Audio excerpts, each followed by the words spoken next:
Meron ka pa nga bang kailangang aralin? Kailangan ba may konting experience ka na or may idea ka na sa posisyon bago ka mag-enroll? Yung question dito ni Sanjoy is Shanjoy is specifically for PPC or pay-per-click. Ito yung media buying natin. But instead of just doing Facebook ads or Instagram ads, PPC talaga yung covered niya is Meta and Google. The good news is, lahat ng classes namin ay beginner-friendly na. But we also revamped everything. So before pa kayo maka-join sa live class, meron na kagad tayo tinatawag na onboarding that will give you an idea about freelancing, how to start working from home, lahat yun. So mag-onboarding muna kayo bago kayo ma-invite doon sa pinaka-live session. Tapos saka kayo makaka-join ng 2 weeks na internship. Tapos saka kayo makakapag-application book, final activity, mock interview, and your one-on-one with me. So kahit wala kang experience as a virtual assistant, you've never worked in your life, pwede din. I-guide naman namin kayo. Now here's the last and final call. Actually, na-reset lang talaga yung PPC class namin. Dapat last weekend yun. Na-reschedule siya kasi may bigla ang meeting si Grace. She's our mentor for PPC. So again, last and final call.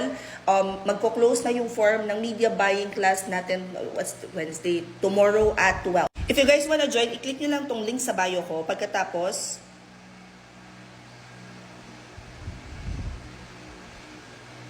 it will open our gig hub. Hanapin nyo lang live mentorship, tapos 999 PPC media buying with internship. Nandyan na din lahat ng classes na ino-offer namin, and keep in mind, nandito rin yung free resources natin if hindi pa kayo sure kung para sa inyo freelancing. Kung nasa Instagram ko kayo, ito yung kiklik nyo. Pag hindi gumana ang TikTok at saka ang Instagram, punta na lang kayo sa Facebook page ko. Pagkatapos hanapin nyo itong post na ito na sa mismong caption yung pinakang link to enroll. Ganon din naman sa YouTube, nasa description box lang. And yes, everything that I mentioned is only 999 pesos. So weekend na yung class nito, 4 till 8 p.m. Saturday and Sunday siya. Tapos after nun is yung pinakang internship. Sa internship guys ay ano siya, output based. So wala siyang oras na kailangan nyo siyang tapusin. Everything will be discussed sa onboarding. Again, PSE lang, this is closing tomorrow at 12.